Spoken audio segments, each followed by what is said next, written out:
कई बार योग्य होना भी अयोग्यता हो जाती है। लोग, मैं टारगेट पे आ जाता हूँ। मैं कांग्रेस में हूँ तो आज कांग्रेस के बहुत सारे नेताओं के टारगेट पे हूँ। मैं भाजपा में रहता हूँ तो बहुत सारे भाजपा के नेता मुझको टारगेट पे समझते हैं। तो ये जो कारण क्या होता है कि अब आज मैं कांग्रेस में हूँ तो लोगों को लगता है यार मैं कहीं मुख्यमंत्री दौड़ में जाऊं, प्रदेश से दौड़ में जाऊं, तो लोग मेरी टांग खींचने लगते हैं। दल बदलो, अगर एक चीज सुनो, मैं आपसे पूछो, आप रुद्रप्रयाग से हो, मैंने 97 में बसपा में नहीं गया होता, रुद्रप्रयाग जिला नहीं बना होता। जखोली के लोगों के लिए छोटे छोटे काम करने के लिए कीर्तनगर जाना पड़ता था, एसडीएम कीर्तनगर बैठता, तहसील देवप्रयाग थी, जिला नरेंद्रनगर टिहरी था। हरक सिंह ने गलती कर दी। मैंने हमेशा दल बदले उत्तराखंड के लिए। जब भाजपा छोड़ी थी ना, जब मैंने भाजपा छोड़ी थी, उत्तराखंड राज्य के लिए लखनऊ में मुलायम सिंह की सरकार को नहीं चलने दिया था। मैंने दिल्ली जंतर मंतर पर हरक सिंह रावत, जिसका मैं चीफ था, उत्तराखंड जनता मोर्चा मैंने बनाया था। और 6 साल मैंने दिल्ली में राज्य निर्माण को लेकर आंदोलन किया। 6 साल आंदोलन किया मैंने। हर महीने प्रदर्शन कराता था पार्लियामेंट पे उत्तराखंड राज्य के लिए। तो मैंने भाजपा जब 96 में भाजपा छोड़ी, उत्तराखंड राज्य के लिए छोड़ी।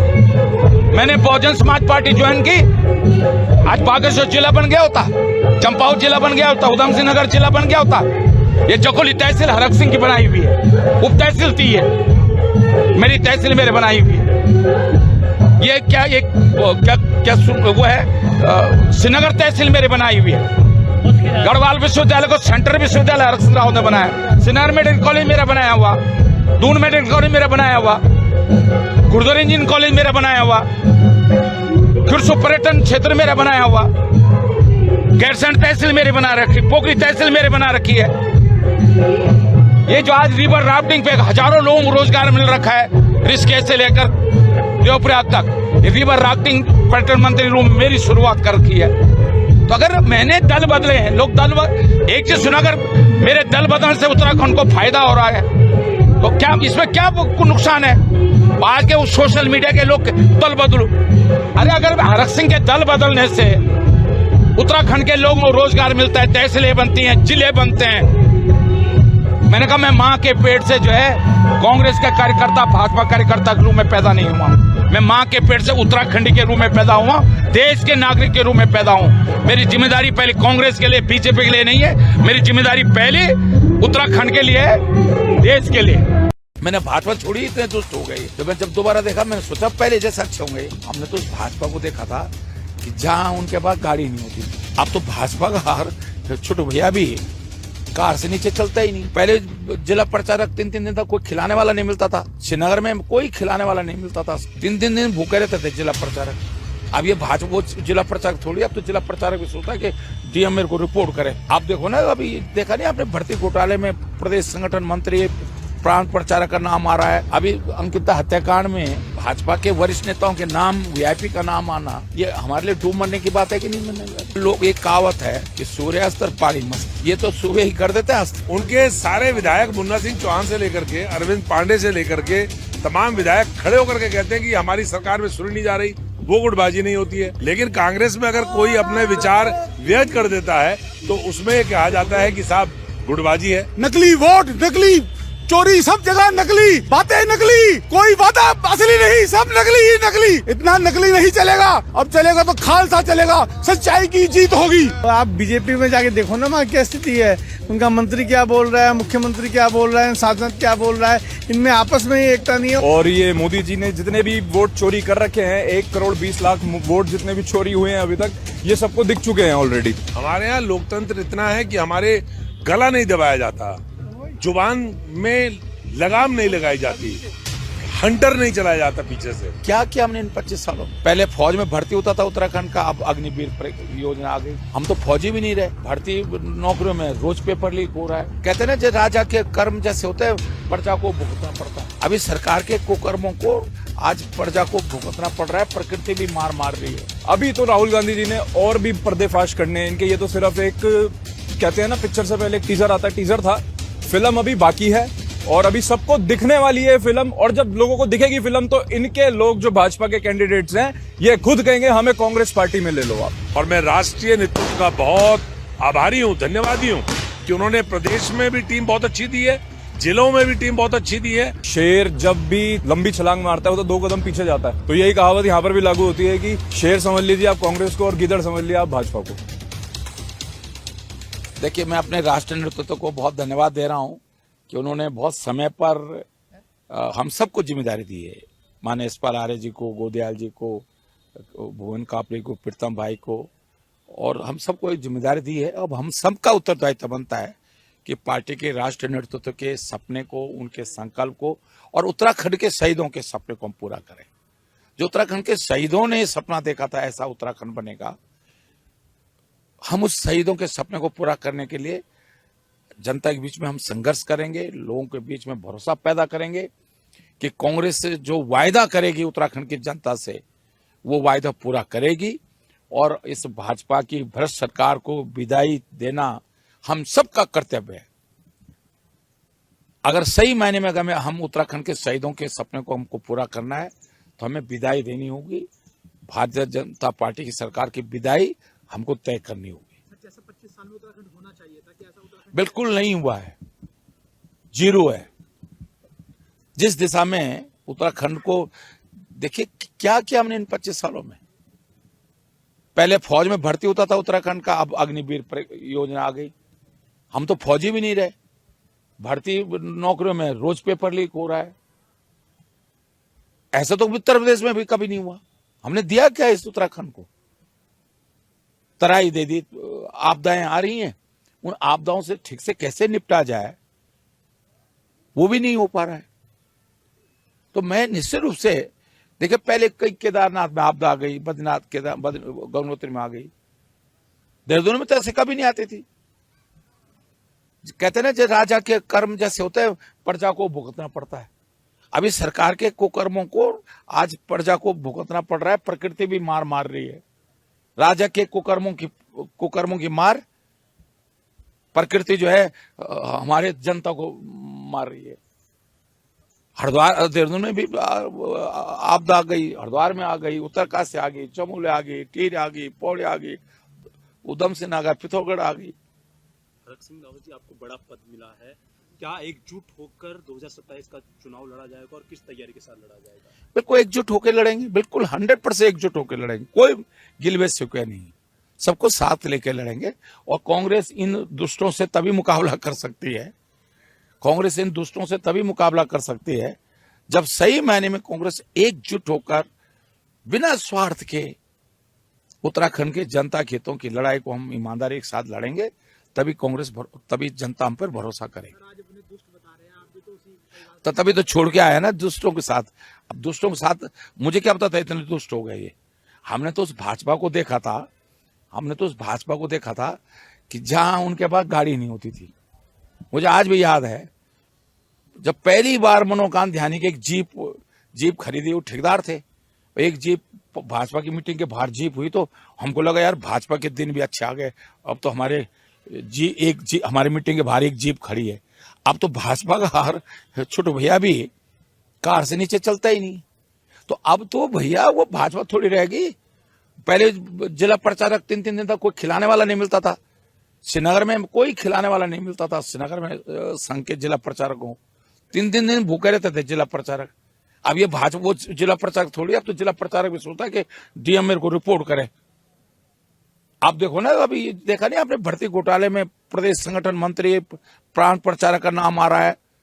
ये शर्म की बात थी कि नहीं थी कि विधानसभा के भर्ती घोटाले में अगर प्रदेश के प्रांत प्रचारक, आरएस के प्रांत प्रचारक का नाम आना, अभी अंकिता हत्याकांड में भाजपा के वरिष्ठ नेताओं के नाम, वीआईपी का नाम आना, ये हमारे लिए डूब मरने की बात है कि नहीं मरने की बात है?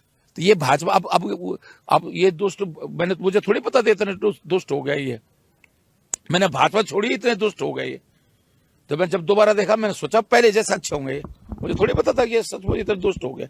अभी मैं एक दिन महेंद्र भाई को कह रहा था, छोटे भाई को, अपने महेंद्र भट्ट को, मैंने कहा लोग, एक कहावत है कि सूर्यास्त और पहाड़ी मस्त, ये तो सुबह ही कर देते हैं अस्त। ये तो कांग्रेस वालों ने कभी नहीं करा पूरी जिंदगी में। मस्त सूर्यास्त के बाद तो पूरा पहाड़ी करता होगा, लेकिन इन्होंने हमने तो कांग्रेस तो कभी नहीं करते, लेकिन सूर्यास्त तो सुबह ही कर देते हैं। सूर्य उगता नहीं और उसको अस्त पहले ही कर देते हैं। इसलिए मैं कह रहा हूँ ये कहाँ वो ये भाजपा सिर्फ दिखाने की भाजपा रह गई है। तो अच्छा, एक सवाल है मेरा। हरीश रावत जी कहते हैं कि मैं पूरी कांग्रेस को जोड़कर चलता हूँ। क्या आप संगठन को मजबूत करेंगे? एक चेहरा उभर के आएगा, क्योंकि पद भी मिला है आपको इस बार। क्यों नहीं करेंगे भाई? मैं तो देखिए, जब मैंने देखा नहीं, जब मेरे पर कोई जिम्मेदारी नहीं थी तब भी मैंने किया। जब मैं विपक्ष का नेता था तब आप लोगों में से नहीं थे, उस समय के पत्रकार जानते कि मैंने कैसे एकजुट कर रखा था। जबकि मैं विपक्ष का नेता था, प्रदेश अध्यक्ष यशपाल आ रहे थे, लेकिन मैं कैसे सबको साथ लेके चलता था, सबको साथ लेके चलता था। अब देखना, अभी देखना अगले 2-3 महीने में आपको दिखाई देगा जमीन पे कि कांग्रेस कैसे खड़ी हो गई है। कांग्रेस पार्टी नेतृत्व ने उत्तराखंड में सकारात्मक बदलाव करते हुए जो फैसले लिए हैं, हम तहे दिल से कांग्रेस पार्टी हाईकमान का बहुत धन्यवाद करते हैं। इन फैसलों का पूरी तरह से स्वागत करते हैं। गणेश गोदियाल जी एक बहुत ही वरिष्ठ कांग्रेस के हमारे नेता हैं। उन्होंने बहुत ही ताकत के साथ में इस लोकसभा चुनाव में अपनी ताकत दिखाई थी, अपनी क्षमता दिखाई थी, और पिछली बार भी उनकी मेहनत अच्छी थी। पार्टी ने उनको फिर से मौका दिया है। साथ में प्रीतम सिंह जी जो पार्टी के वरिष्ठतम विधायक हैं, हमारे बहुत सीनियर नेता हैं, पहले अध्यक्ष रहे हैं, सीएलपी रहे हैं, उनको जो है कैंपेन कमेटी के प्रमुख का पद दिया है। और इसके साथ ही डॉक्टर हरक सिंह रावत जो तेज तर्रार नेता हैं, जिनकी अपनी एक पहचान है, उनको इलेक्शन मैनेजमेंट जैसी महत्वपूर्ण कमेटी का अध्यक्ष बनाया है। इस फैसले से हमें लगता है कि अब आने वाले समय में कांग्रेस आपको जनता के मुद्दों को उठाते हुए और अधिक ताकत के साथ में जमीन पे दिखेगी। पार्टी जनता हितों की लड़ाई जो है और ताकत से लड़ेगी। आज उत्तराखंड में समस्याओं का अंबार लगा हुआ है। आज बेरोजगारी अपने चरम पे है, महंगाई अपने चरम पे है, भ्रष्टाचार अपने चरम पे है, हर तरह से जनता त्रस्त है, कानून व्यवस्था का बुरा हाल है। ऐसी ऐसी बातें जो उत्तराखंड में कभी सुनने को नहीं मिलती थी, बलात्कार, हत्या जैसे मामले उत्तराखंड के ऊपर तौमतें लगा रहे हैं। हर फील्ड में प्रदेश पीछे होता जा रहा है। ऐसे समय पे उत्तराखंड बदलाव के लिए तैयार है और कांग्रेस पार्टी की तरफ उम्मीद भरी निगाह से जो देख रहा था, आज कांग्रेस पार्टी ने बदलाव के ऊपर एक तरह से मुहर लगा दी है। और ये जो नया नेतृत्व हम लोगों को पार्टी को मिला है, ये आने वाले समय में कांग्रेस पार्टी की सरकार बनाएगा। अच्छा सर, 2027 में चुनाव होने हैं, लेकिन कांग्रेस में 2022 के चुनाव में भी देखा गया है कि कहीं ना कहीं गुटबाजी रही है। तो क्या इस बार गुटबाजी को समाप्त करने के लिए ही ये निर्णय किया गया है कि कोई गुटबाजी अब जो है प्रदेश में कांग्रेस पार्टी में ना रहे।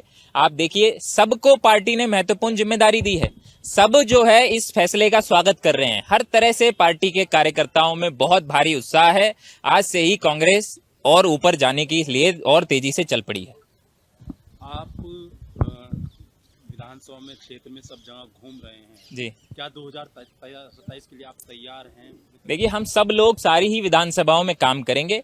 पार्टी के टिकट पे 70 प्रत्याशी मैदान में उतरेंगे, लेकिन पार्टी के हजारों लाखों कार्यकर्ता जमीन पे कांग्रेस पार्टी के लिए मदद करेंगे। कांग्रेस पार्टी को यहाँ पे हमारा पहला उद्देश्य कांग्रेस प्रदेश में लाना है।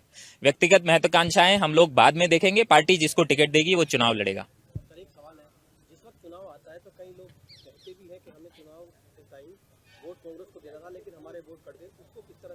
इस बार पार्टी उस मुद्दे को पूरी तरह से देखेगी। हमने देखिए, राहुल गांधी जी ने, आप देखेंगे कि देश भर में ये मुद्दा उठाया है और कांग्रेस पार्टी विशेष टीम बना रही है, जो कि अब एसआईआर की हमें उम्मीद है कि सरकार एसआईआर उत्तराखंड में भी लेके भविष्य में आएगी जरूर।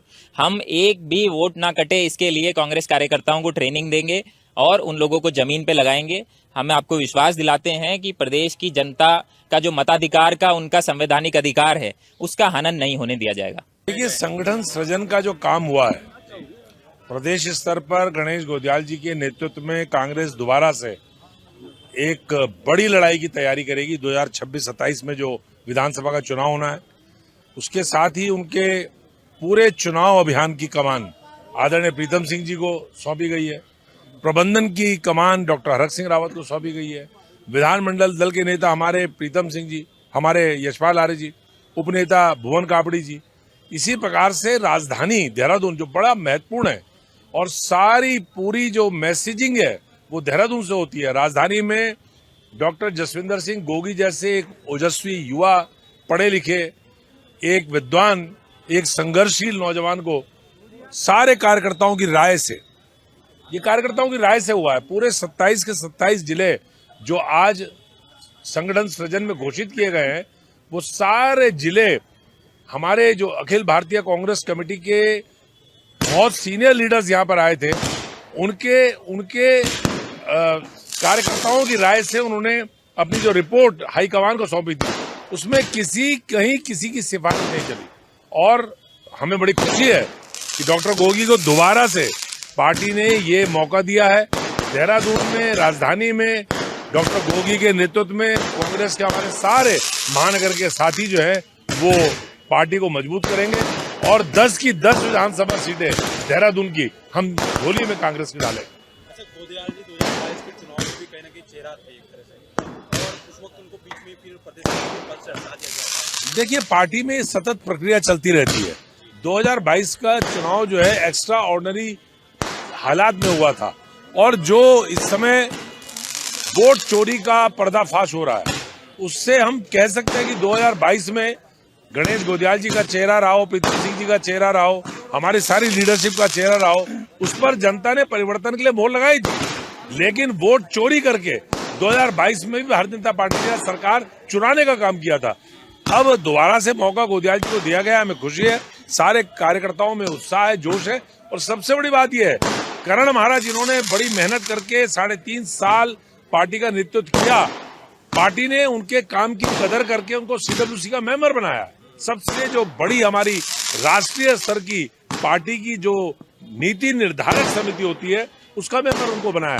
सभी सारे नेताओं को एक साथ लेकर के चल करके हमारी पार्टी इस समय आगे बढ़ रही है और मैं राष्ट्रीय नेतृत्व का बहुत आभारी हूँ, धन्यवादी हूँ कि उन्होंने प्रदेश में भी टीम बहुत अच्छी दी है, जिलों में भी टीम बहुत अच्छी दी है और देहरादून के हम सारे कार्यकर्ताओं की राय में हमारे जो डॉक्टर जसविंदर सिंह गोगी है, उनको राजधानी देहरादून का दोबारा से अध्यक्ष बनाएगा। एक लास्ट सवाल है मेरा, कहीं ना कहीं कांग्रेस देखा जाता है कभी कभी कि एक अंदरूनी तौर पर कहीं ना कहीं अलग अलग पार्टी दिखती है कि ये अलग पार्टी के अलग पार्टी के। हाँ, बिल्कुल बिल्कुल, आप सही कह रहे हो। हमारे यहाँ लोकतंत्र इतना है कि हमारे गला नहीं दबाया जाता, जुबान में लगाम नहीं लगाई जाती, हंटर नहीं चलाया जाता पीछे से। भारतीय जनता पार्टी में पार्लियामेंट में खड़े होकर के अपनी सरकार के खिलाफ त्रिवेंद्र सिंह रावत कहते हैं कि मेरी उत्तराखंड में खनन हो रहा है, अवैध खनन हो रहा है, वो गुटबाजी नहीं है। उनके सारे विधायक मुन्ना सिंह चौहान से लेकर के अरविंद पांडे से लेकर के तमाम विधायक खड़े होकर के कहते हैं कि हमारी सरकार में सुनी नहीं जा रही, वो गुटबाजी नहीं होती है। लेकिन कांग्रेस में अगर कोई अपने विचार व्यक्त कर देता है तो उसमें कहा जाता है कि साहब गुटबाजी है। मैं समझता हूँ गुटबाजी नहीं है, विचारों की अभिव्यक्ति की स्वतंत्रता। देखिए, राष्ट्रीय नेतृत्व ने और प्रदेश नेतृत्व ने मुझे मौका दिया है, मेरे पे विश्वास किया है, तो निश्चित तौर से मैं सभी वर्ग के लोगों को, सभी समुदाय के लोगों को साथ लेके चलने का प्रयास करूंगा। और मुझे उम्मीद है और विश्वास भी है कि आने वाला टाइम जो 2027 का है वो कांग्रेस का होगा और हम सब लोग मिलकर काम करेंगे, कांग्रेस को मजबूत करेंगे और निश्चित तौर से आने वाले टाइम पे हमें सफलता मिलेगी। कहीं ना कहीं जो देहरादून में कहीं ना कहीं आपको एक पद मिला है और बीजेपी भी चुनाव लड़ेंगे, आप लोग भी चुनाव की तैयारी करेंगे, कहीं ना कहीं क्या प्लानिंग रहेगी आपकी? क्योंकि गुटबाजी इस बार जो पहले होती रही है, क्या इस बार एक होकर कांग्रेस चुनाव लड़ेगी? देखिए, कोई गुटबाजी नहीं है, कांग्रेस एक परिवार है, एक है। मैं पूर्व में भी अध्यक्ष रहा हूँ, दोबारा से हम पार्टी ने मेरे विश्वास किया है और मुझे उम्मीद है कि आने वाला टाइम जो है कांग्रेस का होगा। और आप बीजेपी में जाके देखो ना वहाँ क्या स्थिति है, उनका मंत्री क्या बोल रहा है, मुख्यमंत्री क्या बोल रहा है, सांसद क्या बोल रहा है, इनमें आपस में ही एकता नहीं है। और मुझे लगता है कि इस बार रिकॉर्ड वोटों से भी और रिकॉर्ड सीटों से भी हमारी सरकार बनेगी और हम लोग सरकार बनाएंगे। मेरा नाम वीरा रमणीक सिंह चिक्कू है, मैं हरिद्वार से हूँ और मैं बाई बर्थ कांग्रेसी हूँ, जन्म भी कांग्रेस में लिया है और मनूंगा भी कांग्रेसी। और मैं ये इस उपलक्ष्य में ये कहना चाहता हूँ कि जो ये नए कार्यकारिणी मिली है उत्तराखंड को और नया अध्यक्ष मिले हैं गणेश गुद्याल जी, ये बहुत ही इन्होंने पिछले कार्यकाल में बहुत बेहतरीन करके दिखाया, लेकिन उस समय कुछ ऐसी परिस्थितियां थी कि वो नहीं हो पाई, क्योंकि उस टाइम लहर थी नरेंद्र मोदी की, लेकिन वो लहर खत्म हो चुकी है। क्यों खत्म हो चुकी है? क्योंकि उनकी वोट चोरी का जो पर्दा है वो उठ चुका है, पर्दाफाश हो चुका है। नकली वोट, नकली चोरी, सब जगह नकली बातें, नकली, कोई वादा असली नहीं, सब नकली ही नकली। इतना नकली नहीं चलेगा, अब चलेगा तो खालसा चलेगा, सच्चाई की जीत होगी। वाहिगुरु जी का खालसा, वाहिगुरु जी फतेह, जय कांग्रेस, विजय कांग्रेस। और सबसे बड़ा नारा है राहुल गांधी जिंदाबाद। राहुल गांधी हमारा है और प्रियंका गांधी हमारी नेता है, हिंदुस्तान की अगली नेता दोनों हैं। प्रियंका भी है, मातृभूमि भी है और सैनिक भी है हमारा राहुल गांधी। जय हिंद, जय भारत। ये देखिए, आपको दिख चुका होगा ऑलरेडी कि गोगी जी जो अध्यक्ष बन के आए हैं दोबारा से आप लोगों को सबको दिख गया है। ये सिर्फ कांग्रेस पार्टी को ही नहीं दिखा है, ये हमारे ओपोनेंट भाजपा को भी दिख चुका है कि कांग्रेस अब एक हो चुकी है, एकजुट होकर चल रही है। कांग्रेस का यूथ आप देख सकते हो, कांग्रेस के ओल्ड जितने भी हमारे कैंडिडेट्स हैं आप देख सकते हो। अभी आपने देखा सरदार जी ने कितना बढ़िया चीज बोली, इतनी सारी एनर्जी, मतलब आप देख ही सकते हो सारे लोग, मतलब नॉर्मल जनता को भी दिख रहा है।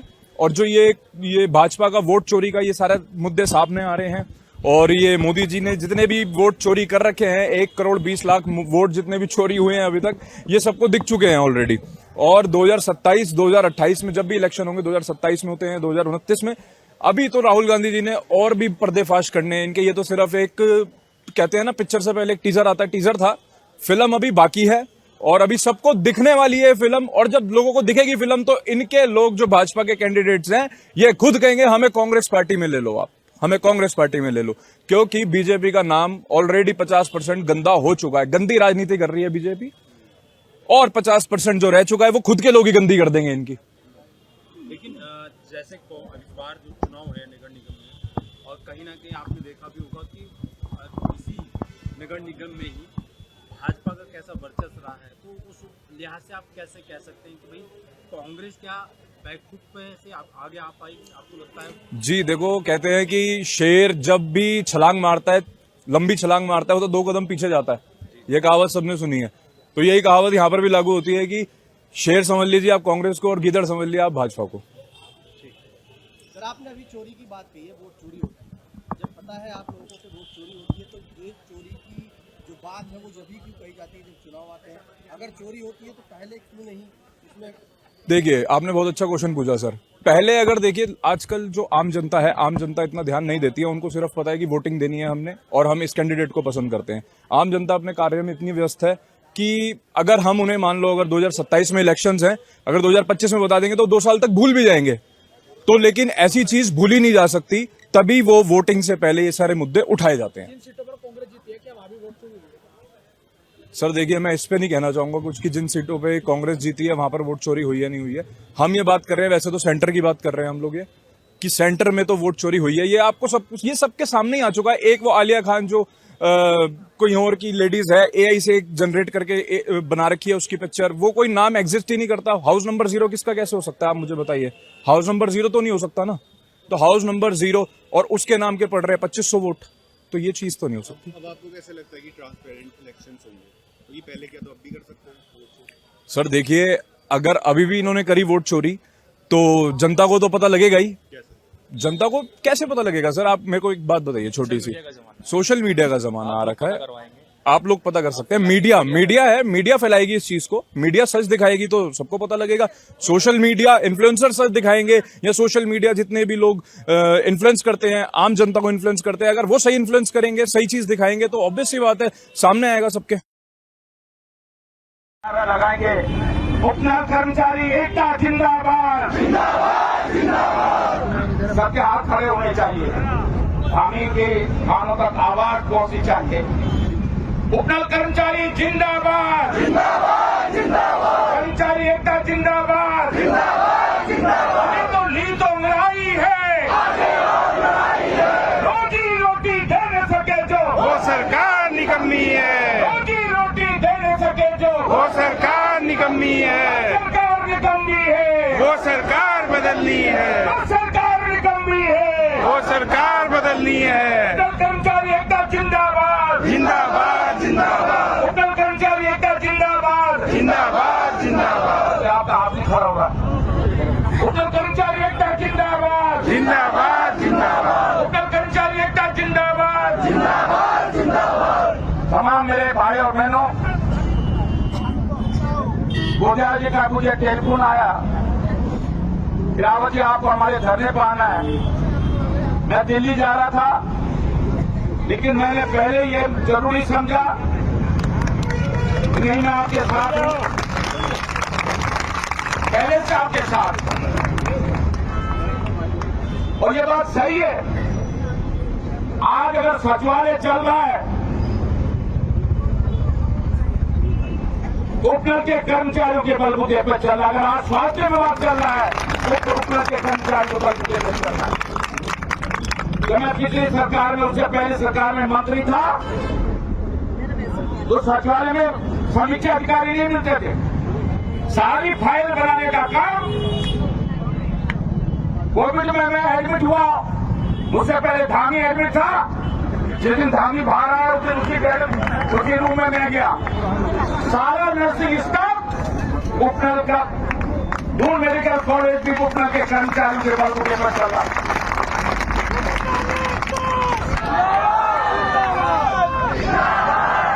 और कोविड के समय में मेरे कोटदार बेस हॉस्पिटल हो, चाहे श्रीनगर मेडिकल कॉलेज हो, चाहे पौड़ी हॉस्पिटल हो, रुद्रप्रयाग हो, चाहे पिथौरागढ़ हो, अगर आज इस प्रदेश के लोगों को कोविड में बचाने का काम किसी ने किया है, उपनल के कर्मचारी भाई और बहनों ने किया है। अपनी जान को जोखिम में डालकर हमारे उपनल के कर्मचारी भाई और बहनों ने उत्तराखंड के भाई और बहनों को, बुजुर्गों को, माताओं को बचाने का काम किया है। जब उनके घर के लोग, मैंने देखा है कोरबार में, मैंने रिश्तों को कमजोर होते हुए देखा है। जब कोई डेथ हो जाती थी, हम उनको, घर के लोगों को सूचना देते थे कि आपके पिताजी, आपकी भाई, आपके बेटे, आपकी मां की मृत्यु हो गई है, अंत्येष्टि करने के लिए आ जाओ। तो उनके घर के लोग कोई अंत्येष्टि करने के लिए नहीं आता था। उपनल के कर्मचारियों के बलबूते पर हम उनके अंत्येष्टि करवाते थे। इसलिए भाई और बहनों, ये दुर्भाग्य है हमारे इस प्रदेश का। जब ये उपनल बना था, मैं सैनिक कल्याण मंत्री था, मैं चेयरमैन बना उपनल का। ठीक है ठीक है। मैं कई बार प्रस्ताव लाया,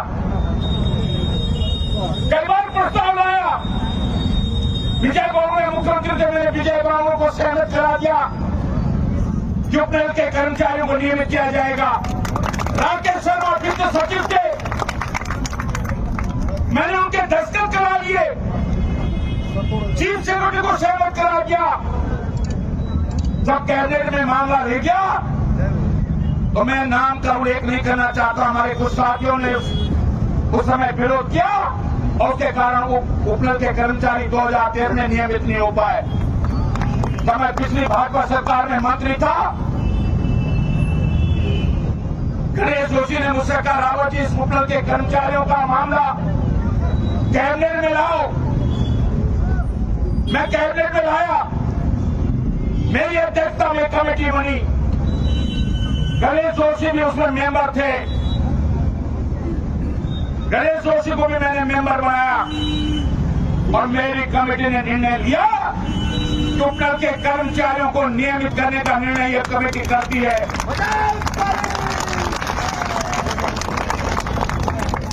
वित्त सचिव ने कहा, अमित नेगी ने कहा, वित्त सचिव ने, किसान जहां पद नहीं क्या होगा। मैंने जिस तरह मृतक हासिल के लिए जब नौकरियां दी जाती हैं, पद नहीं होता है, दौलत से पद सृजित कर दिया जाता है। और जिस दिन वो कर्मचारी रिटायर होगा, जैसे गोजियाल जी कह रहे थे, जिस दिन वो कर्मचारी रिटायर होगा, उस दिन उसके साथियों पद समाप्त हो जाएगा। और इसलिए अरे अब तो आपके पास मौका था, अब तो आपके पास मौका था। मैं आप सबसे एक निवेदन जरूर करना चाहता हूं। हरीश भाई के समय में भी सर्वे रोड के एक वेटिंग पॉइंट में आप लोगों का बड़ा कार्यक्रम था। उस दिन नियमित हो जाते आप लोग, लेकिन कुछ गलतियां आप जो उसमें कर दे तो हरीश रावत के ज्यादा नारे लगा दिए उस दिन आप लोगों ने। सही बात बता रहा हूं मैं, इन्होंने मेरे ज्यादा नारे नहीं लगाए होते, ये नियमित होते। मुझे लग गया था मैंने कहा मामला खटाई में पड़ जाएगा। उन्होंने जोर से, मैंने कहा भी बच्चों को कि मेरे को मत उठाओ भैया, तुम्हारा काम हो जाए। मैं तो ऐसे सिखाता हूँ, कोई मेरे पे काम के लिए आता है, दूसरा मंत्री मेरा विरोधी है नहीं है मेरे पक्ष में, मैं तो कहता हूँ मेरी बुराई करो, तुम्हारा काम होना चाहिए। मैंने उस दिन उनको मना किया, मेरे को मत उठाओ, जोर से मत उठाओ। इन्होंने मुझे ऊपर उठा के ले गए तो मैं समझ गया था इनका मामला होने वाला नहीं।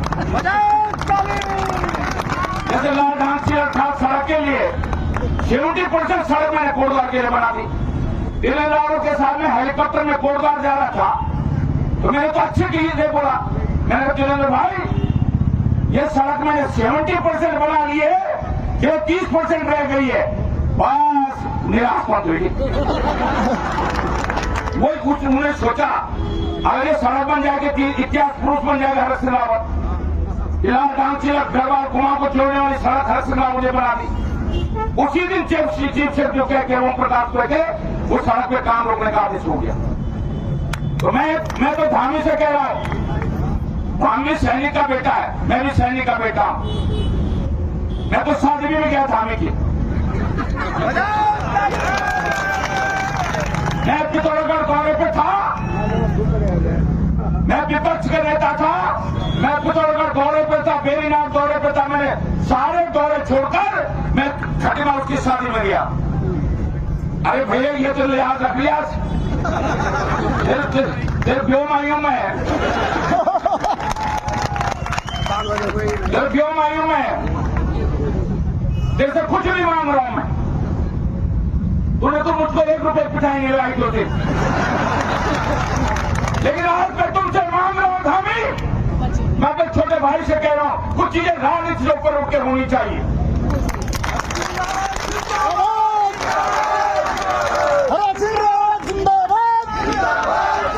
अगर मैं 10 दिन में चुनाव जीता हूं, मैं रुद्रप्रयाग 10 दिन में चुनाव जीता, मैं लेसिरोन अगर 10 दिन में चुनाव जीता, मेरा घर नहीं है लेसिरोन, मेरे रुद्र का घर नहीं था, मैं 10 दिन में कोटद्वार चुनाव जीता, इसलिए जीतता हूं कि जब मैं पद पे बैठता हूं मैं ये नहीं देखता हूं तुम किस जिले के हो, किस क्षेत्र के हो, किस जाति के हो, किस धर्म के हो, मैं देखता हूं तुम्हारी समस्या क्या है, मैं तुम्हारी समस्या को हल कर सकता हूं या नहीं कर सकता हूं, मैं ये देखता हूं। मैं धामी जी विदाई तो तुम्हारी तय है, धामी की विदाई तो तय है, और मैंने तो संकल्प किया था कांग्रेस भवन में माला नहीं पहनूंगा। आज मुझको कांग्रेस ने जिम्मेदारी दी, बहुत सारे लोग आए माला पहना रहे थे, मैंने कहा भाई मैं माला नहीं पहनूंगा। हर सिंह तो उस दिन होली मनाएगा, हर सिंह उस दिन दीपावली मनाएगा, हर सिंह रावत उस दिन ईद मनाएगा, जिस दिन उत्तराखंड के मेरे भाई और बहनों जिनके चेहरे बेरोजगारी के थप्पड़े खाते खाते मुरझा गए, जिस दिन मेरे उत्तर के कर्मचारी भाई और बहनों के चेहरों पर रौनक आएगी, आपके चेहरों पर खुशी आएगी, उस दिन हर सिंह रावत दीपावली मनाएगा, उस दिन हर सिंह रावत होली मनाएगा, उस दिन ईद मनाएगा, उस दिन माला पहनेगा। ऐसे धामी जी लगा रहा हूं भी, मुख्यमंत्री ऐसे जी लगा रहा तो मेरे छोटा भाई 2 बार का विधायक है, 3री बार हार गया था, ये तो बीजेपी सिंडिकेट है, मुख्यमंत्री बना दिया। अब दुर्भाग्य हारे मुख्यमंत्री, हारे व्यक्ति जब मुख्यमंत्री बन जाए तो भैया जब अब विदाई होगी तो कोई अच्छा काम तुम्हारे खाते में जाएगा, बाकी तो तुम्हारे खाते में वो सारे भ्रष्टाचार है तुम्हारे खाते में। लोग कह रहे पहले 20% कमीशन होता था, 30% होता था, आज तो 50% कमीशन हो रहा है। पूरा प्रदेश को तुमने लूट लिया है, लेकिन धामी जी तुम्हें मालूम उम्र बढ़ जाएगी तुम्हारी, तुम आंखें बंद करोगे तुम कभी आंखें बंद करोगे कि तुमने कोई अच्छा काम किया या खराब काम किया है, तो जब तुम्हें याद आएगा कि तुमने अपने जीवन में मुख्यमंत्री रहते हुए कोई अच्छा काम किया है, उनके के कर्मचारियों को नियमित किया है, जिसे मैं तुम्हें आज सुझाव दे रहा हूं। आज मैं कोई विपक्ष के नेता के रूप में, कांग्रेस के कार्यकर्ता के रूप में आपके बीच में नहीं आया हूं, और मैं धामी जी एक बड़े भाई होने के नाते तुम्हें सलाह दे रहा हूं। इन कर्मचारियों के चेहरे पर मैं अभी बच्चों को देख रहा था भूखड़ताल में, ये छोटे छोटे, अरे धामी इन बच्चों ये छोटे, इन छोटे छोटे बच्चे, उनका पिता अगर यहाँ अनशन पर बैठा है, अरे धामी जी इनके बच्चों के चेहरे देखो कैसे आज 18,000 इतनी महंगाई हो गई है, इतनी महंगाई हो गई है। 18,000 12,000 में धामी जी कोई अपना परिवार पाल सकता है, कोई अपना परिवार पाल सकता है? अरे धामी जी अगर तुम देख लो 18,000 में कोई परिवार नहीं पाल सकता, बच्चे कोई स्कूल नहीं जा सकते, कैसे बच्चों को हमारे ये उत्तर के कर्मचारी और अब इनके साथ हो जाए। अब जो बेचारे नए नए घरों के साथ भी हुआ सही बताओ हमें कौन लड़की देगा? उन्हें कहा इसके आपने खाने का नहीं, ये तुम अपना खाओ का नहीं समझ, हमारे दफ्तर में काम नहीं। ये लोग साथ हो गया, इसके साथ धोखे में हो गए, उसमें मंत्री था मैं, ये भूपेश के साथ इसलिए हो गई। तो समय में हमारा मंत्री था तो इसके ससुराल वालों ने मुझसे पूछा कि भाई परमानेंट हो जाएगा, मैं कर दो, दे दो लड़की इसको अपने परमानेंट हो जाएगा। मैं सच बता रहा हूं, ये मजाक की बात नहीं है, ये मजाक की बात नहीं है।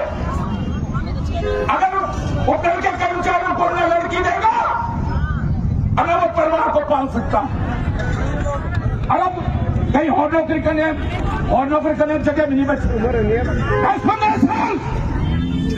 10-15 साल इन बच्चों ने, हमारे नौजवानों ने, बहनों ने, हमारी बेटियों ने इस उत्तराखंड के लिए दिया है।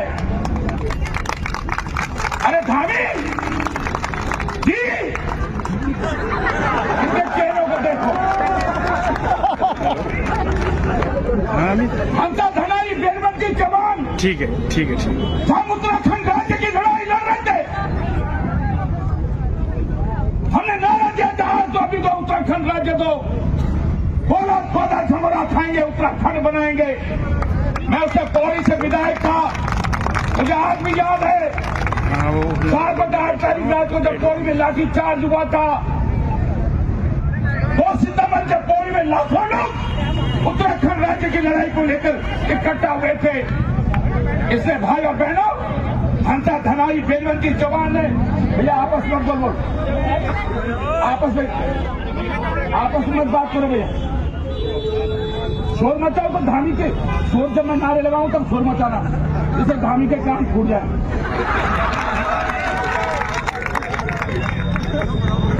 हंसा धनाई बेलवंत की जवान ने, भाई राजेश सावंत के, श्रीनगर में भाई बेंजवाल ने और सैकड़ों लोगों ने अगर इस राज्य के लिए अपने प्राणों की आहुति दी है, तो क्या इस उत्तराखंड के लिए दी?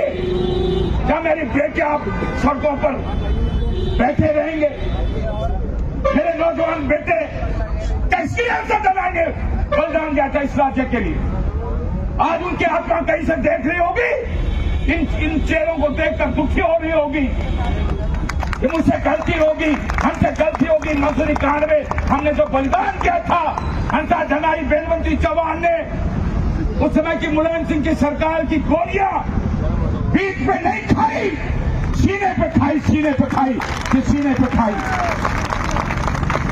इसलिए माने धामी जी